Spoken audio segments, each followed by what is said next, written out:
Hello students, how are you? Students, we are studying your chapter number 10, that is respiration in organism of subject science. So, इस chapter में हम क्या पढ़ने वाले कि respiration क्या होता है. ओके हमने डिफरेंट प्रोसेस पढ़ ली है, सर्कुलेशन पढ़ लिया, जो हमारा ब्लड का सर्कुलेशन है, वैसी सारी चीज़ें हमें पता है. पर ये रेस्पिरेशन क्या है, रेस्पिरेशन किसे बोलते हैं, ये सारी चीज़ें अब इस चैप्टर में हम सीखने वाले हैं. तो चलो यहाँ पर हमारे पास एक स्टोरी है, वो स्टोरी देखते हैं कि one day Bujo was eagerly waiting to meet his grandparents who were coming to the town after a year. He was in a really hurry as I wanted to receive them at a bus stop. He ran fast and reached the bus stop in a few minutes. Okay यहाँ पर क्या है, जो बूजो है, बूजो के grand parents उसके town पे आने वाले हैं. Okay after a years and Boojho was really hurry wanted to meet his grand parents. Okay Boojho को इतनी जल्दी थी उसे उसके ग्रैंड पेरेंट्स से मिलने की, तो उसने क्या किया, वो एकदम फास्ट भाग के बस स्टॉप पर पहुंच गया. पूरी स्टोरी में डायरेक्ट समझा देता हूँ. बस स्टॉप पे वो जैसे पहुंचा, और कैसे पहुंचा था, वो भागते भागते बस स्टॉप पे गया था. तो वो बस स्टॉप पे पहुंचा तो उसे क्या हुआ, Boojho was breathing fast, Boojho fast breathing कर रहा था. तो उसके ग्रैंड मदर थी, जो उन्होंने पूछा कि बेटा इतनी फास्ट ब्रीदिंग क्यों कर रहा है, या फिर इतना हाफ क्यों रहा है, वैसा बोलते हैं ना हाफ ना, या सांस फूल जाना. ओके तो वो बोल रहे थे कि भाई इतना तो क्यों हाफ रहा है. तो उसने बोला कि आप लोग आने वाले थे और मुझसे तो रहा नहीं जा रहा था, तो मैं दौड़ते दौड़ते आपको रिसीव करने के लिए यहाँ पर आ गया. तो उसके बाद क्या हुआ, उसके बाद but the question got stuck in his mind. Okay but there is a one question that stuck in his mind. एक क्वेश्चन उसके माइंड में स्टक हो गया. इसकी वजह से क्या क्वेश्चन आ सकता है, आप ही सोचो. कि वो दौड़ता दौड़ता आया, उसकी सांस फूल गई, वो हैवीली ब्रीथ करने लगा, उसकी ब्रीदिंग फास्ट हो गई. तो एक क्वेश्चन उसके दिमाग में इतने इंसिडेंट्स हैं. आपको भी कुछ क्वेश्चंस दिमाग में आने चाहिए, जैसे उसको आए वैसे हमें भी आने चाहिए. ओके चलो उसे क्या क्वेश्चन है देखते. He wondered why running makes a person breathe faster. Okay he wondered it means he thinks. Okay उसने सोचा कि why whenever we are running we are breathing fast, why running breathe fast. Okay हम running करते तो इंसान fast breathing क्यों करने लगता है. ओके इसे ऐसा थॉट आया कि whenever we are running, okay why every person on why human being breathing fast. Okay हम फास्ट ब्रीदिंग क्यों करने लगते, सोचो ऐसा क्यों होता होगा. हम सब ने ऐसा किया हुआ है, सब रनिंग करते. ओके कोई ऐसा नहीं है कि जो कभी दौड़ा ही नहीं है, जिसकी सांस कभी फूली ही नहीं है. ओके हम सभी को पता है ऐसा हो जाता है. एंड स्पेशली अगर आप 100 मीटर की रेस में रह रही हो, जो स्प्रिंट है, सिर्फ 100 मीटर यानी 10 से 15 सेकंड का जो टाइम है, 15 सेकंड में आप सिर्फ दौड़ते हो और हमारी सांस बहुत ही ज़्यादा फूल जाती है. ओके एकदम हम फास्ट ब्रीदिंग करने लगते हैं. यहाँ पर अगर हाथ रखेंगे ना तो वो कैसे होगा, धक धक धक धक धक धक धक धक धक धक. रॉयल एनफील्ड बुलेट जो बाइक चलता है ना, जिसमें जो आवाज़ आती है धक धक धक धक धक धक धक धक धक, ऐसे ही आवाज़ कुछ हमें यहाँ महसूस होगी अगर यहाँ पर हाथ रखेंगे. तो हार्ट की जो बीटिंग है वो इतनी फास्ट हो जाएंगी, तक तक तक तक तक तक तक तक तक. तो ऐसा क्यों होता है, सोचो. वो भी ऐसा ही सोच रहा था. ओके चलो तो यहाँ पर लिखा था answer to Boojho's questions lies in understanding why we breathe. Okay answer कहाँ पर छुपा हुआ है, the answer of the Boojho's question lies in understanding why we breathe. Okay if we found that why we are breathing, अगर हमें ये पता चल जाए कि हम ब्रीदिंग क्यों करते हैं, then we can understand कि whenever we are running our breathing will automatically faster. Okay एक बार हमें ये पता चल जाए कि भाई ब्रीदिंग हम क्यों करते, तब हमें ये भी पता चल जाएगा कि जब हम दौड़ते तो ब्रीदिंग फास्ट क्यों करने लगते. भाई ब्रीदिंग क्यों करते, यस जिंदा रहने के लिए ब्रीदिंग करते. सभी को पता है कि भाई ऑक्सीजन लेंगे तो ही हम जिंदा रहेंगे. बट ऑक्सीजन का क्या काम है, अंदर जाके ऑक्सीजन क्या करता है, ये हमें पता है, ये नहीं पता है. किसी किसी को पता होगा, किसी किसी को नहीं पता होगा. तो ऑक्सीजन लेते जिंदा रहने के लिए, पर अंदर जाके वो ऐसा क्या काम करता है कि हम जिंदा रहते हैं. अब आप ऐसा बोलोगे कि हार्ट चलता है. ओके हार्ट हमारा चलता रहता है. भाई हार्ट चलता है तो हार्ट ऐसा अंदर वो क्या काम करता है, ये सारी चीज़ें हमें पता होनी चाहिए. तो पता चले जाएगा हमें कि जब भी हम रनिंग करते तो हमारी ब्रीदिंग फास्ट क्यों हो जाती है. चलो आगे देखते हैं कि breathing is a part of a respiration. Let us learn about respiration. Breathing क्या है, breathing is a part of a respiration. Breathing जो है वो रेस्पिरेशन या फिर रेस्पिरेटरी सिस्टम का एक छोटा सा पार्ट है। अब रेस्पिरेटरी सिस्टम क्या है, रेस्पिरेशन क्या है, वो भी हमें नहीं पता होगा, वही तो हम फाइंड करेंगे। Okay, so let us learn about respiration, कि रेस्पिरेशन क्या है उसके बारे में देखते हैं। तो हमारा नेक्स्ट क्वेश्चन कुछ ऐसा है कि व्हाई डू वी रेस्पायर, हम रेस्पायर क्यों करते हैं। रेस्पिरेशन देखा भाई, रेस्पिरेशन के बारे में पढ़ते हैं, पर हम रेस्पायर क्यों करते हैं, उसका मीनिंग क्या है, चलो वो सारी चीजें देखते हैं। यहां पर लिखा हुआ है कि in chapter 2 you learned that all organisms are made of a small microscopic unit called cells. We have already learned in our chapter number 2 that all living organisms are made up of a small microscopic unit that is called cells. हम सभी को पता है कि जितने भी living organism इस अर्थ के ऊपर जिंदा है, ओके, वो सभी किससे बने हुए, they all are made up of a small microscopic unit that is called cell. हमारा पूरा बॉडी, किसी भी एनिमल का बॉडी, किसी भी ट्री का बॉडी छोटे छोटे स्मॉल माइक्रोस्कोपिक सेल से बनाए हुए। यानी कि अगर ये मेरी एक उंगली है, एक उंगली के अंदर मिलियन ऑफ यूनिट्स होंगे, बहुत सारे यूनिट, किसके, सेल के, छोटे छोटे छोटे छोटे सेल जो हमें इजीली दिखते नहीं है। माइक्रोस्कोपिक, वो माइक्रोस्कोप से देखना पड़ता है, ओके, वो बड़ा सा आता है मशीन जैसा, ओके, हमारा ब्लड टेस्ट करते वहां पर वो पड़ा हुआ होता है, तो माइक्रोस्कोप में देखते तो एक सेल दिखता है, इतना छोटा होता है वो, ओके।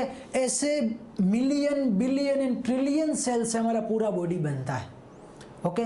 तो अब बोल रहे कि भाई सेल से बनता, चलो ये पता चल गया। आगे क्या, cell is the smallest structural and functional unit of an organism.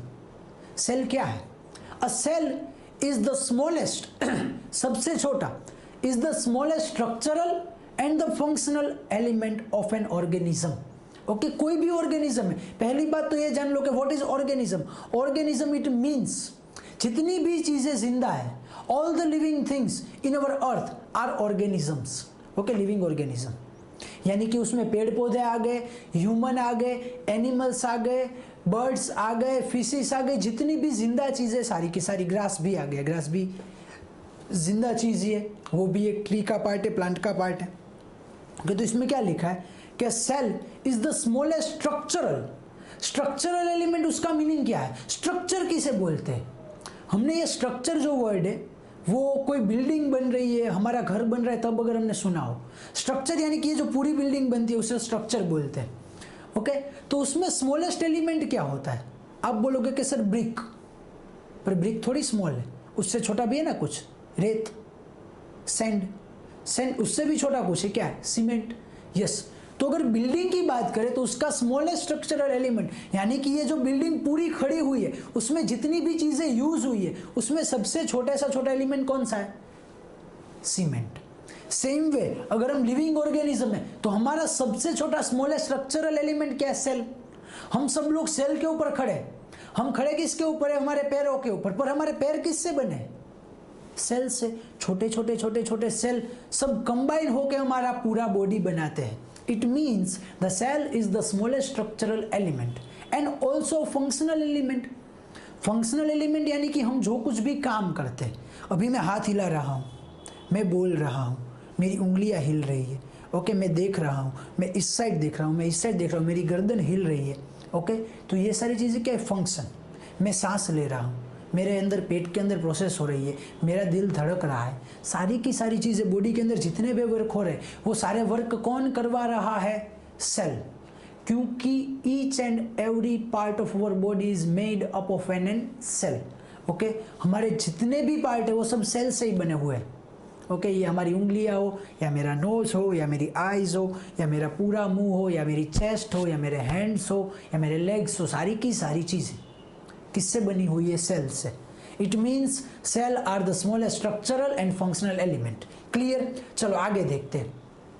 And each cell of an organism perform certain function such as nutrition, transportation, excretion and reproduction. Okay, and each cell, क्या लिखा हुआ है, each cell of an organism performs a certain task.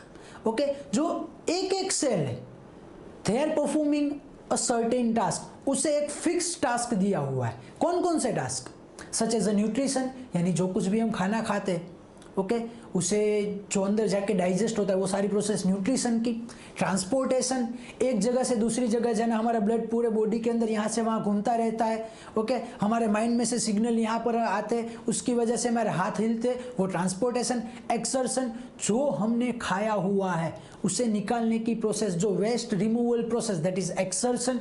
And reproduction, reproduction यानी कि हम जन्म लेते वो, ओके, हम बड़े हो गए, हमारे बच्चे होंगे, आपके बच्चे होंगे, वो रिप्रोडक्शन।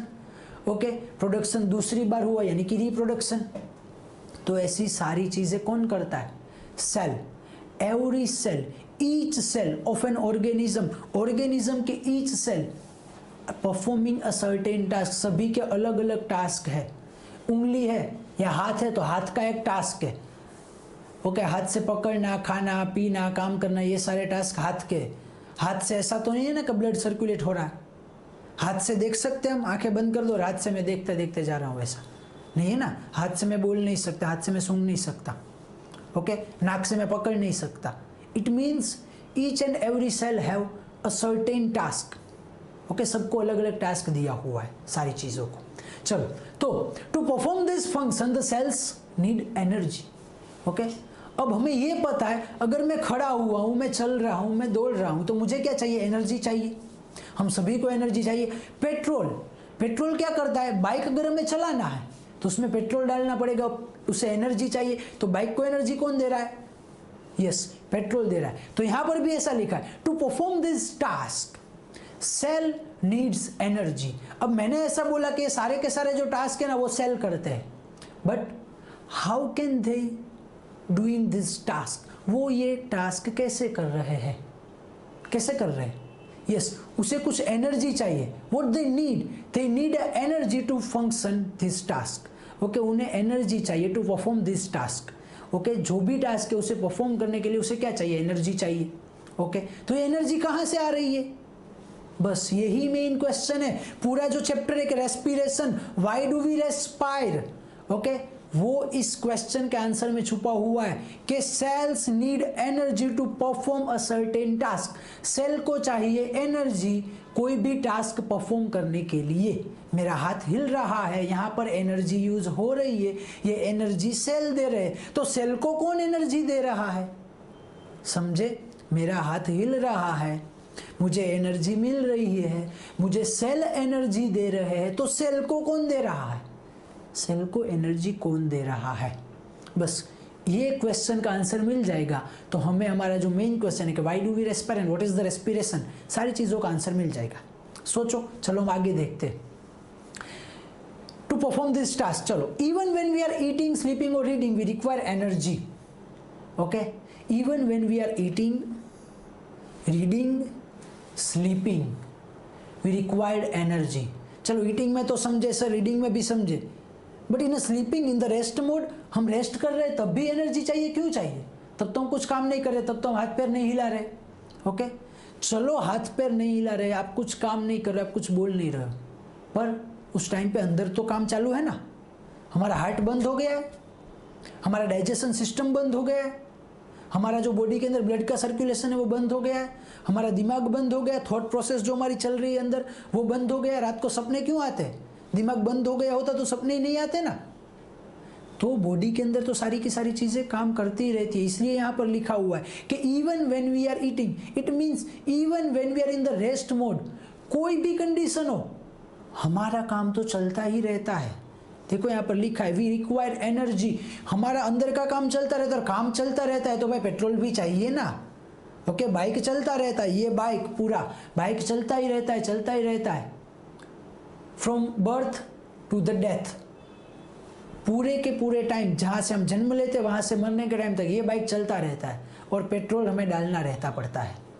ओके, एनर्जी चाहिए। तो नेक्स्ट क्वेश्चन है कि but where does this energy come from, तो ये एनर्जी कहाँ से आती है? कहाँ से आती है? यस, हम सभी को पता है सर, खाना खाते तो एनर्जी आती है। ओके, हम खाना खाते उससे एनर्जी मिलती है, हम जो पानी पीते हैं उससे एनर्जी मिलती है, कोई आपने जूस पिया उससे एनर्जी मिलती है। चलो ये सही है कि भाई खाना खाने से एनर्जी मिलती है। चलो, एक क्वेश्चन का आंसर में थोड़ा सा मिल गया। अब आगे देखते हैं कि कैन यू से why your parents insist that you should eat regularly. अब क्या आप मुझे बता सकते हो, कैन यू से व्हाई योर पेरेंट्स इंसिस्ट, क्यों आपके पेरेंट्स आपको फोर्स करते हैं टू ईट रेगुलरली, आपको रेगुलरली खाना खाने के लिए क्यों बोलते हैं? हम सुबह उठते, ओके, सुबह उठते, नाश्ता करके आते, स्कूल पे आते, स्कूल पे 10 या 11 बजे आपकी ब्रेक होती है, तब वापस हम थोड़ा सा नाश्ता करते, उसके बाद घर जाते 1:30-2 बजे हम खाना खाते, उसके बाद आपका होमवर्क हो या ट्यूशन हो वो करने के बाद 5-6 बजे हम वापस से थोड़ा सा खाना खाते, थोड़ा सा कुछ नाश्ता वास्ता, या कोई चाय पीता है, कोई दूध पीता है, ओके। उसके बाद 8-9-10 जिसका जैसा टाइम है उस टाइम पे हम वापस रात का डिनर करते, उसके बाद रात को दूध पी के सो जाते, किसी को आदत है तो, नहीं है तो कोई बात नहीं, ओके। तो हमें पूरा दिन ईट रेगुलरली, एक रेगुलर टाइम इंटरवल के बाद हम खाना खाते हैं, तो क्यों खाते हैं? Because our human body requires energy from our birth to death, okay. जहाँ जन्म हुए वहाँ से मरे तब तक एनर्जी चाहिए। क्यों एनर्जी चाहिए? To perform the function that are running in our body, हमारे बॉडी के अंदर जितने भी काम हो रहे हैं उसे परफॉर्म करने के लिए एनर्जी चाहिए। एंड जब हम अवेकन है, यानी कि जब हम जाग रहे हैं, तब तो हम पूरा दिन कुछ ना कुछ, अगर पढ़ रहे हैं तो ऐसे ऐसे पैर हिला रहे हैं, पढ़ रहे हैं तो ऐसे ऐसे पेन घुमा रहे हैं, ओके। इवन जब हम सो जाते हैं तब भी हमारा काम तो चलता ही रहता है, तो हमें एनर्जी चाहिए। तो ये एनर्जी कहाँ से मिल रही है? खाना खाने से, ओके। ये पता चल गया कि चलो सर खाना खाने से मिलती है, पर अब मैं ऐसा क्वेश्चन पूछता हूँ कि अंदर जाके क्या होता है? ये मैंने ऐसा बोला कि भाई काम करते हैं सेल यहाँ पर भी है, तो खाना तो यहाँ जाता है, तो यहाँ एनर्जी कैसे आती है? ये उंगली मैंने ऐसे हिलाई तो ये कैसे हिली, यहाँ पर एनर्जी कहाँ से आई, ये हमें पता होना चाहिए।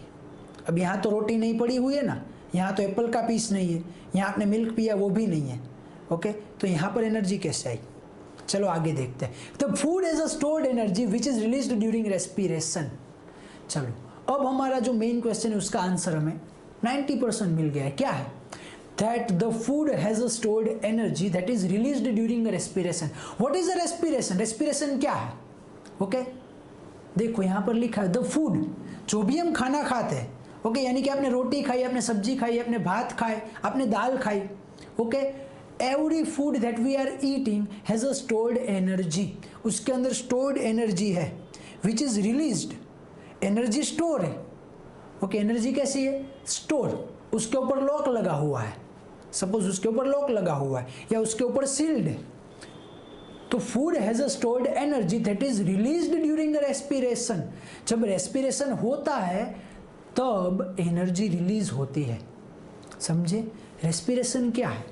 Okay, to release the energy, to release the energy that is stored in the food, okay. Food के अंदर जो भी एनर्जी स्टोर्ड है उसे रिलीज करना, वो कौन सी प्रोसेस है? Respiration, okay. जो भी खाना खाया, आपने रोटी खाई, रोटी के छोटे छोटे पीसीज हो गए, वो अंदर गया, ओके। उसके अंदर एनर्जी तो पड़ी हुई है, पर वो एनर्जी का यूज करना, वो यूज कैसे होगा? Yes, bye the process respiration. ये जो रेस्पिरेशन प्रोसेस होगी तब उसका यूज होगा, तब उसमें से एनर्जी बाहर निकलेगी, ओके। जो मोती होता है, मोती उसके कवर के अंदर होता है, ओके, ये हमें पता है, मोती उसके कवर के अंदर होता है। तो जब हमें अगर मोती चाहिए तो हमें क्या करना पड़ता है? उसको कवर को या तो धीरे से खोलो या फिर उसे तोड़ के निकालो। तो फूड का भी ऐसा है कि food as a energy inside that, उसके अंदर एनर्जी है, बट वो बाहर कैसे आएगी? यस, वो एनर्जी जो है उसे रेस्पिरेशन की प्रोसेस के थ्रू वो एनर्जी बाहर आएगी, ओके। चलो तो आगे देखते कि therefore all living organism respire to get energy from the food. That's why all the living organism which are in our earth, जो भी living organism हमारी अर्थ के ऊपर है, respire to get energy. क्यों रेस्पायर करते हैं? We respire to get energy by the process respiration. हमें एनर्जी चाहिए। अब सब में पता चल गया कि सारे टास्क जो भी हम कर रहे हैं उसके लिए एनर्जी चाहिए। तो एनर्जी किसके थ्रू मिल रही है? किस प्रोसेस के थ्रू मिल रही है? तो रेस्पिरेशन के थ्रू मिल रही है। That's why all the living organism respire to get energy. जितने भी जिंदा चीज़ें हैं वो रेस्पायर करती है एनर्जी के लिए, क्योंकि एनर्जी के बिना कुछ नहीं होगा। जब हमें फीवर आता है तो हमारे क्या होता है? एनर्जी डाउन, धीमे धीमे चल पाते, खड़े होने में भी तकलीफ होती है। अगर डेंगू हो जाता है, कोरोना हो जाता है, तो ऐसा बोलते हैं कि भाई बहुत ही वीकनेस आ गई है। तो क्या है? उसका रेस्पिरेशन प्रोसेस ही इतना नहीं है, एनर्जी उसकी बहुत कम हो गई, ओके चलो आगे देखते कि during breathing we breathe in air, you know that air contents oxygen. Okay whenever we are breathing, during breathing जब हम ब्रीदिंग करते तो क्या करते हैं, you know we inhale the oxygen, या फिर you that air contents oxygen, we breathe in air, हम एयर को ब्रीद इन करते हैं। ओके और एयर के साथ क्या लेते हैं, oxygen. Okay we breathe in the oxygen riched air, ऐसी हम एयर लेते हैं कि जिसके अंदर ऑक्सीजन है बहुत ज़्यादा, ऐसी हम एयर लेते हैं। Okay and we breathe out the air which is rich in carbon dioxide. Okay we breathe in the air which is rich in oxygen and we breathe out the air which is rich in carbon dioxide. अभी हम सभी को पता है कि oxygen वाली air लेते हैं और कार्बन डाइऑक्साइड वाली एयर बाहर निकालते हैं। ओके चलो आगे, the air we breathe in is transported to all parts of the body and ultimately to each cell. Okay अब हम जानते हैं कि we inhale the oxygen riched air, it means we breathe in the oxygen riched air and we breathe out the carbon dioxide riched air. अब क्या लिखा हुआ है, the air we breathe is transported to all parts of our body and ultimately to each cell, यानी कि जो भी हमने एयर ली अंदर, जो भी हमने ऑक्सीजन लिया अंदर, is transported to all parts of our body, it means in our hands, in our head, in our chest, in our legs, सारी की सारे पार्ट्स के ऊपर एयर जाती है and ultimately to each cell, वो एक एक सेल के पास एयर पहुंचती है। जो भी एयर हमने यहाँ पर से ली है वो air each and every cell तक पहुंचती है। ओके चलो तो वो सेल पे पहुंची तो वहाँ पर क्या किया, वो वहाँ पर क्यों जाती है, ये क्वेश्चन बहुत काम का है। चलो आगे देखते हैं कि in the cells oxygen in the air helps in the break down of food. हमने पीछे क्या देखा था कि ऑक्सीजन क्या करता है या फिर रेस्पिरेशन क्या करता है। यस रेस्पिरेशन प्रोसेस क्या है, to break down the food. Okay stored energy है जो, the food has a stored energy and respiration releases that stored energy. जो स्टोर्ड एनर्जी उसे रिलीज करने का काम कौन करता है, रेस्पिरेशन। अब यहाँ पर क्या लिखा है कि oxygen in the air, oxygen in the air helps to break down the food in the cell. Okay यहाँ पर लिखा हुआ है कि जो ऑक्सीजन एयर के अंदर है, oxygen in the air helps to break down the food in the cell. क्या लिखा हुआ है कि helps in the break down of food, जो फूड है उसे ब्रेक डाउन करने में हेल्प करता है। ऑक्सीजन का टास्क क्या है, यस टू हेल्प, क्या करना है, to help the break down of the food in the cell. Cell के अंदर जो फूड पड़ा हुआ है, सेल के अंदर जो फूल है, सेल के अंदर जो फूड पड़ा हुआ है उसे ब्रेक डाउन करने का काम कौन करता है, ऑक्सीजन। अब हम सभी को ये पता है कि सभी जो सेल है वो ही कुछ ना कुछ काम करते हैं। ये भी पता है सेल को एनर्जी चाहिए, एनर्जी कैसे मिलती है, फूड के ब्रेक डाउन से मिलती है। ओके तो फूड का ब्रेक डाउन कौन करता है, यस फूड का ब्रेक डाउन करता है oxygen. Oxygen helps to break down the food in the cells. Cells के अंदर जो फूड पड़ा हुआ है, यहाँ पर जो छोटे छोटे सेल्स है उसके अंदर जो फूड पड़ा हुआ है उसे ब्रेक डाउन करने का काम कौन करता है, यस वो है सेल्स, वो है ऑक्सीजन। तो अब हमें पता चला होगा कि ऑक्सीजन जो अंदर जाता है वो इतना काम का क्यों है, ऑक्सीजन की वजह से ही हम जिंदा क्यों रह पाते हैं। चलो आगे देखते हैं, the process of break down of the food in the cell with the release of energy is called cellular respiration. The process of break down of the food in the cell, ऐसी process किसकी, the process of break down of the food, food के break down की process, the process of break down of the food in the cell, cell के अंदर food की break down की process along with releases energy, साथ में energy release करना, साथ में एनर्जी रिलीज करना इज कॉल्ड रेस्पिरेशन। रेस्पिरेशन किसे बोलते हैं, the process of break down of the food in the cells with the release of energy, that is called respiration या फिर सेल्यूलर रेस्पिरेशन।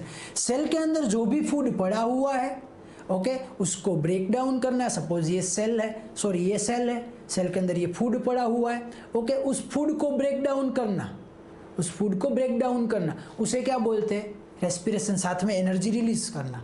अब आप बोलोगे सर फूड तो हम खाते वो तो पेट में जाता है, यहाँ पर रोटी तो नहीं है, यहाँ पर भी एप्पल का पीस नहीं है, पाइनएप्पल का पीस नहीं है, यहाँ पर जूस नहीं है, यहाँ पर दूध नहीं है, तो फूड क्या है, क्या फूड है, सोचो कि यहाँ पर आप बोल रहे हो सर सेल के अंदर फूड है, तो सेल तो माइक्रोस्कोपिक है, इतना सा छोटा सा जो हमें दिखता भी नहीं, तो उसके अंदर फूड कैसे आया। हमने बोला था कि सेल को एनर्जी चाहिए, एनर्जी किससे मिलती है? फूड से मिलती है। तो उसके अंदर फूड तो पड़ा हुआ, चलो वो मान लिया कि सेल के अंदर कुछ फूड पड़ा हुआ है, ओके, पर वो फूड क्या है सर? वो तो हमें पता होना चाहिए ना। पहले तो ये सेल्यूलर रेस्पिरेशन में याद रह गया, the process of break down of the food, okay, क्या है? The process of break down of the food in the cell with the release of the energy, that is called cellular respiration, okay. अब ये food क्या है ना, वो आगे हम देखेंगे। चलो, respiration, cellular respiration takes place in the cells of all organism, okay. क्या लिखा हुआ है कि cellular respiration takes place in the cells of all organism, okay. Cellular respiration कहां पर होता है? Cellular respiration takes place in the cell of all the living organism which are present in our earth. हमारे earth के ऊपर जितने भी living organism है उन सभी के सेल में सेल्यूलर रेस्पिरेशन होता है, ओके। चलो आगे देखते हैं कि in the cell the food, हमारा क्वेश्चन क्या था? ये फूड जो है माइक्रोस्कोपिक फूड क्या है सर? हमें तो फूड यही पता है कि जो हम खाना खाते हैं, तो ये माइक्रोस्कोपिक फूड क्या है? तो यहाँ पर लिखा हुआ है कि in the cell the food under bracket glucose, food it means in the form of glucose.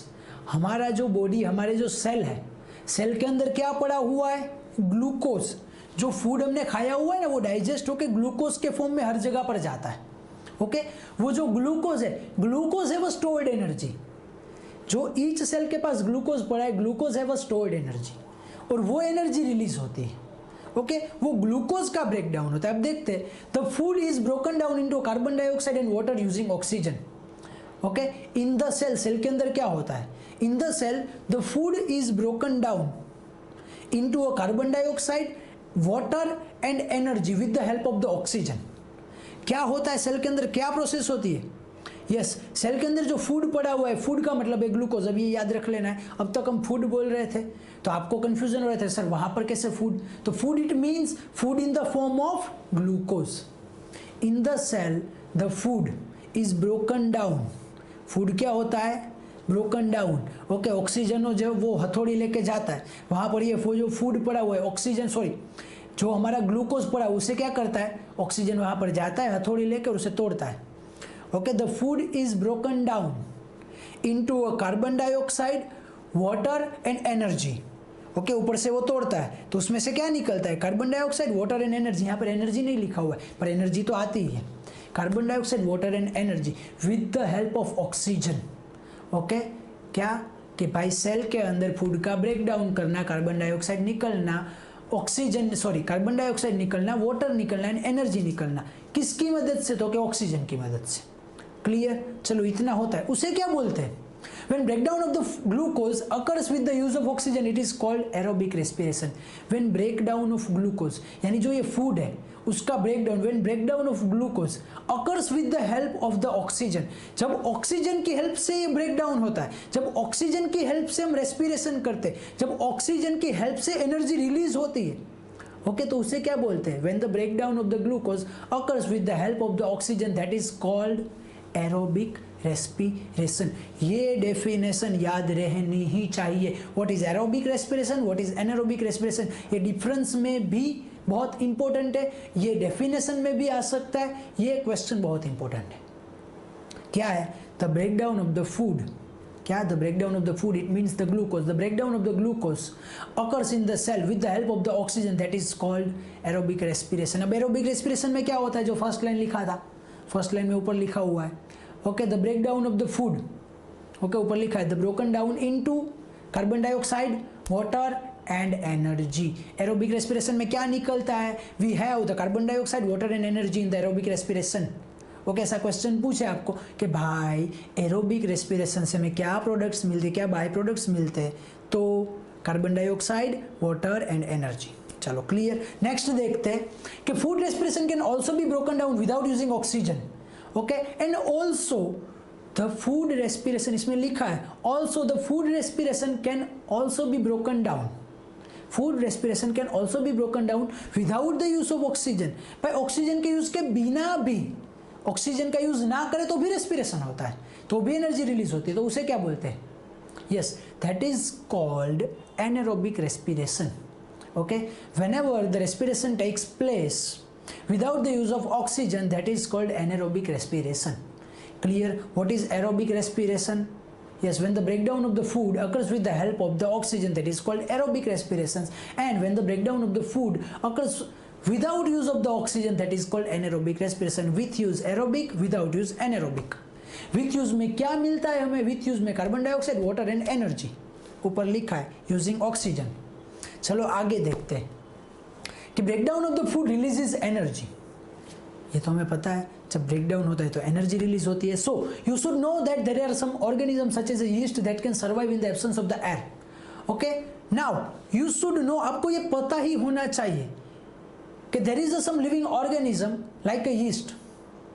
Yeast जैसे कोई ऑर्गेनिज्म है, okay, such as a yeast that can survive. Okay, yeast can survive in the absence of the air और in the absence of the oxygen. जहां पर उसे oxygen नहीं मिल रहा है, जहां पर उसे एयर नहीं मिल रही, वहां पर भी यीस्ट जैसे जो एनिमल है या फिर यीस्ट जैसे जो ऑर्गेनिज्म है, सॉरी, ओके, एनिमल नहीं, यीस्ट जैसे जो ऑर्गेनिज्म है, that can survive in the absence of air also.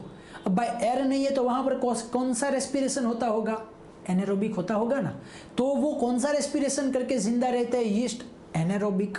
चलो तो इसमें देखते हैं कि they are called anaerobes. Okay, yeast are lives with the use of the anaerobic respiration, that's why they are called anaerobes. Okay, yeast जो है वो anaerobic respiration से जिंदा रहता है, that's why they are called anaerobes, इसीलिए उसे anaerobes बोलते हैं। and they anaerobes get energy through the anaerobic respiration, जैसा हमने बोला, okay, कि yeast are lived with the help of the anaerobic respiration। तो यहाँ पर यही लिखा है, the anaerobes get energy through the anaerobic respiration। okay, we are using the aerobic respiration with the use of oxygen, and yeast uses the anaerobic respiration without use of oxygen। okay, and they get energy तो सबको चाहिए, they get energy with the help of the anaerobic respiration, that's why they are called anaerobes। चलो अब हमने ऊपर बोला था कि एरोबिक रेस्पिरेशन में क्या मिलता है? Carbon dioxide, water and energy. तो एनारोबिक में क्या मिलता है? तो in the absence of oxygen और in the anaerobic respiration, glucose break down into alcohol, carbon dioxide and energy. जब एनारोबिक रेस्पिरेशन होता है तब हमें क्या मिलता है? इन एनारोबिक रेस्पिरेशन और without the use of oxygen, glucose, it means food, glucose break down into carbon dioxide, alcohol and energy. ये दो चीजें याद रखनी। इन एरोबिक ऑक्सीजन का यूज हो तब क्या मिलता है? Carbon dioxide, water and energy. And in anaerobic हमें क्या मिलता है? Carbon dioxide, alcohol and energy. Clear? ये दो चीजें याद रखनी है। Aerobic it means with the use of oxygen and anaerobic it means without use of oxygen. In aerobic respiration we have carbon dioxide, water and energy, and in anaerobic respiration we have carbon dioxide, alcohol and energy. Clear? इतनी ही चीजें हैं।